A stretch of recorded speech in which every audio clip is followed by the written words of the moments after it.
Hello, hello, hello, winners. Hello. It looks like I'm live again. Yes. So, guess what? I am in Pattaya, Thailand, and I'm in a different hotel.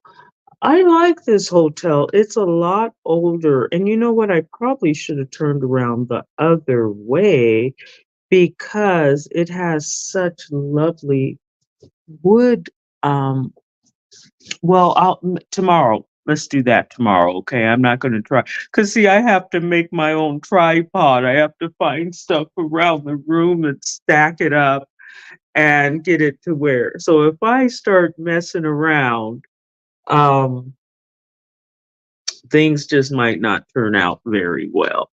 So yeah, and I like Pattaya. I took a little walk. I was going to try to get over to the beach.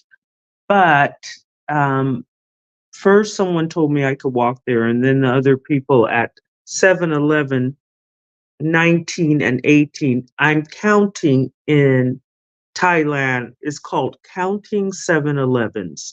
So far, I have counted, I believe, 19 7-Elevens, and I am not under any circumstances finished. I already know.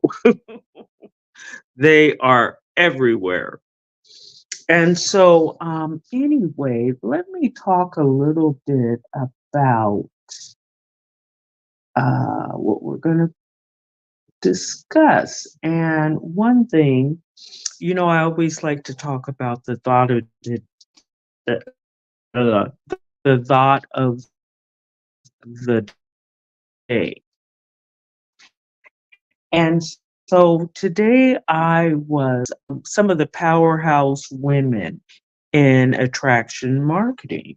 And so we have Harley Hobson, and she says success is not just about reaching the top, it's about helping others climb alongside you. And that is like so inspiring for me. I think about when I worked at places like Legacy Emmanuel and Kaiser Center for Health Research in Portland, Oregon. And these places, they were toxic environments like so many American workplaces. And, you had supervisors, managers, and coworkers who wanted you to lose.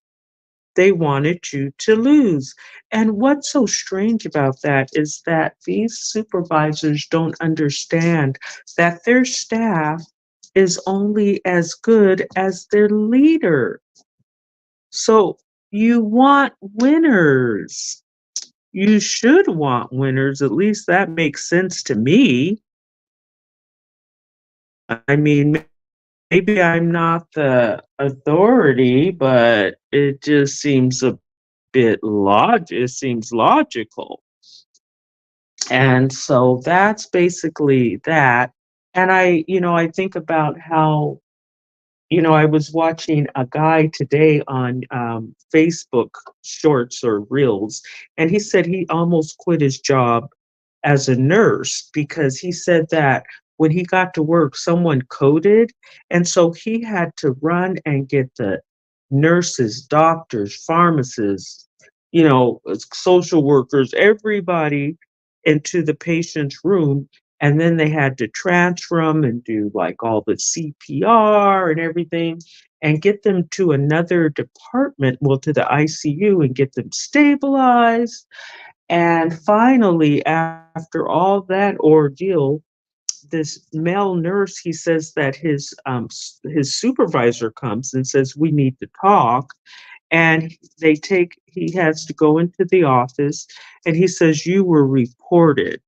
So the supervisor is on the 10th floor, and so whoever reported him actually went up 10 floors and reported this person. And what happened was the guy was mortified because when you working on, I know the feeling only too much when people accuse you of doing something inappropriate. And what happened was the person said that he was reported for tapping his feet in while the person while he was in the waiting room while the person was getting an MRI. Now, he wasn't in the room with the person getting the MRI. He was in the waiting room. And so you see, it's just not my imagination. This is how people actually act. And it's really difficult. I mean, like I say, I had my career completely. Well, first, my career was shattered in 1998 at right after I got my master's degree at Legacy Emmanuel. And then I left. I went to Europe for a while to reset. And when I got back, I got hired by Kaiser Permanente. And I was expecting my daughter at the time. And there was like all this hoopla with the overseas and and it really had nothing to do with him. But for whatever reason, I guess they didn't approve of all who knows what. And so they just made my life a living inferno for 2 straight years of bullying, mobbing, redlining, very prejudiced, very. And it's like, what makes people so weird and strange? And why would you be prejudiced when you're working? It's like they're on a level that has nothing to do with the job and nothing to do with the end game. So I know I'm spending a lot of time, but sometimes you have to process this stuff. So, this nurse really brought up a good point, and it he's telling it like so many stories. And so that brings me to becoming an entrepreneur because in the entrepreneurial spectrum, you're going to want to connect with other entrepreneurs and possibly partner together. And when one person wins, you want to bring everyone up right along. See, I was getting there. I was going to get there.